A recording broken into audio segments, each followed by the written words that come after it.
அன்பு நண்பர்களுக்கு வணக்கம். ஜாசபீடியா சேனலுக்கு உங்களை அன்புடன் வரவேற்கின்றேன். இன்னைக்கு நாம அனுமன் கதையோட தொடர்ச்சி தான் கேட்க போறோம். கதைக்குள்ள போகிறதுக்கு முன்னாடி என்னுடைய சேனலை நீங்க இதுவரை சப்ஸ்கிரைப் பண்ணலன்னா சப்ஸ்கிரைப் பண்ணிடுங்க.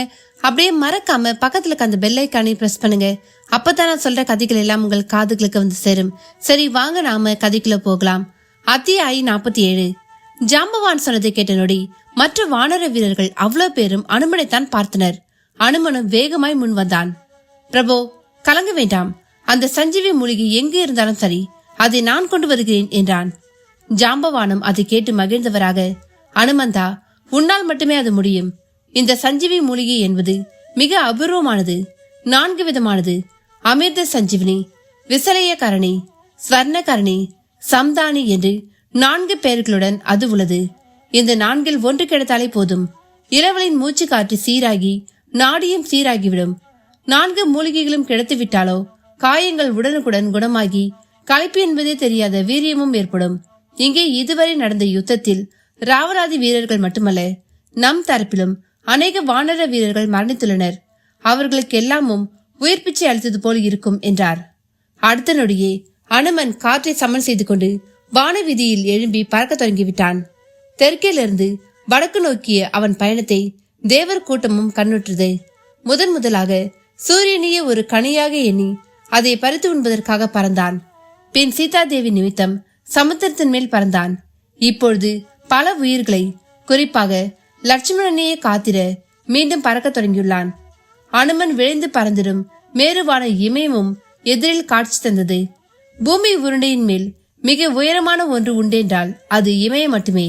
அதன் காரணமாகவே அங்கு நிலவும் 50 விஷயங்களும் பிற இடங்களில் இருப்பதை போலன்றி விசேஷ ஆற்றலை கொண்டிருந்தன. இங்கிருந்து உருகி பெருகி ஓடி வரும் நீர்தான் கங்கை எனப்படுகிறது. உலகில் உள்ள மற்ற ஆறுகள் எல்லாமே மழையின் மிதமிஞ்சிய தன்மையால் உருவானவை. ஆனால் கங்கை அப்படியல்ல.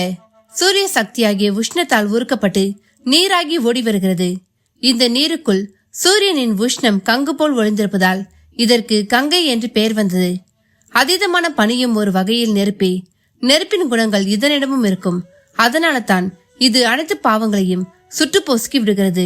நெருப்பு இறுதியில் அனைத்தையும் வெண்ணிற சாம்பலாக்கிவிடும். இந்த பனியோ அதே நேரத்தில் பனியாக்கி விடுகிறது. அவ்வளவுதான் வித்தியாசம்.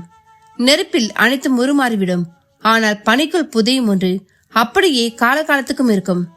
கங்கை குறித்து சிந்திக்க இப்படி பல விஷயங்கள் உண்டு. இப்படிப்பட்ட கங்கை நீரால் உருவாகி வளரும் தாவரங்களுக்கும் தனித்தன்மை உண்டு. அதிலும் இமயத்தின் குளிரை மீறிக்கொண்டு ஒரு தாவரம் வளர முடியும் என்றால் அதற்குள் பலவிதமான இயற்கையை விஞ்சும் சத்துக்களும் குணங்களும் இருந்தாலன்றி சாத்தியமில்லை. இதனாலேயே பல சித்தர் பெருமக்கள் இமயத்தில் உபவாச தவம் இருந்தனர். உடலும் மனமும் இங்கு அடங்குவதோடு மிகுந்த கட்டுப்பாட்டிலும் இருக்கும். இப்படிப்பட்ட மேருவின் ஒரு பாகத்தில் தான் சஞ்சீவினி மூலிகைகளும் வளர்ந்திருந்தன. அனுமனும் அந்த பாகத்தை தேடியபடி பறந்து கொண்டிருந்தான். இடையில் இங்கேயும் அவனுக்கு ஒரு சோதனை உருவாக தொடங்கியது. அதற்கு காரணமும் ராவணனே. தான் எய்த அஸ்திரம் விபீஷணனை வீழ்த்தவில்லை, அது லட்சுமணன் தான் சாய்த்து விட்டது என்பது தெரிந்த நிலையில் எப்படியோ தனக்கு ஒரு வெற்றி கிடைத்து விட்டதாக தான் எண்ணிக்கொண்டிருந்தான் அவன். ஆனால் அனுமன் சஞ்சீவி மூலிகையை கொண்டு வர புறப்பட்டு விட்ட செய்தி தெரிந்து ராவணனுக்குள்ளும் பெரும் பதட்டம். இன்வேளையில் தான் ராவணனுக்கு காலநேமி என்னும் மாயாவியின் நினைவும் வந்தது. காலநேமி ராவணனின் நெருங்கிய நண்பன். சித்துக்களிலும் இந்திர மந்திர ஜாலங்களிலும் கை தேர்ந்தவன். ராவணனுக்கும் மாயப்பாடத்தை கற்பித்தவன். ராவணன் காலநேமியை அழைத்து, நீ என்ன செய்வாயோ ஏது செய்வாயோ எனக்கு தெரியாது. அனுமன் இமயத்திலிருந்து சஞ்சீவி மூலிகையோடு வந்துவிடக்கூடாது என்றான். காலநேமியும் அடுத்த நொடியே தன் மாயா சக்தியால் இமயத்தை அடைந்து விட்டான். பழுத்த ஒரு முனியைப் போல வேடம் தாங்கி ஒரு குடிலையும் அமைத்துக் கொண்டு ராம் ராம் என்று ஜெபித்தபடி உட்கார்ந்து விட்டான். விண்ணில் பறந்து வரும் அனுமன் காதிலும் காலநேமி உச்சரித்த ராமநாமம் விழுந்தது. இங்கே யார் என் பிரபுவின் நாமத்தை உச்சரிப்பது என்கிற கேள்வியோடு வியப்போடும் கீழே பார்த்த அனுமன் கண்களில் காலநேமியின் ஆசிரமம் பட்டது. மாயையும் தன் வேலையை செய்ய தொடங்கியது. எப்பொழுதுமே நல்லதற்கே தான் அநேக சோதனைகள். இதற்கு பரந்தாமன் விஷயமும் விதிவிலக்கல்ல. சாதாரணமாய் ஒன்று கெடுத்துவிட்டால் அதில் பெருமையும் இல்லையே. மாயைக்கு அனுமனும் ஆட்பட்டு காலநேமி முன் போய் நின்றான். இதை சற்று மாற்றி ராமநாமம் முன் போய் நின்றான் எனலாம். காத்திருந்த காலநேமியும் அனுமனை சற்றென்று பிடித்து கொண்டான். வானரனே, நீ யார் என்று எதுவும் தெரியாதவன் போல் ஆரம்பித்தான். என் பெயர் சுந்தரன், அனுமன் என்று அழைக்கப்படுபவன். கிஷ்கிந்தை மன்னனான சுக்ரீவனின் உற்ற மந்திரி. இது எல்லாம் இடமேலாக நீங்கள் உச்சரித்த நாமத்துக்கு சொந்தமான ஸ்ரீராம பிரபுவின் ஆத்தியந்த தொண்டன் நான் என்றான். என்ன, ஸ்ரீ ராமச்சந்திரமூர்த்தியின் தொண்டனா? ஆஹா, அருமை. ஸ்ரீ ராமச்சந்திரமூர்த்தி எப்படி இருக்கிறார்? நலமாக இருக்கிறாரா? இந்த கேள்விக்கு மகிழ்ச்சியான பதிலை கூற முடியாத நிலையில் இருக்கிறேன். அவர் இப்பொழுது யுத்த களத்தில் இருக்கிறார். ஒற்றை இளவலை ராவணாஸ்திரம் மூர்ச்சடை செய்துவிட்டது. உயிர்ப்பிக்கும் ஆற்றல் கொண்ட சஞ்சீவி பர்வதத்தை தேடியே நான் இப்பொழுது வந்திருக்கிறேன்.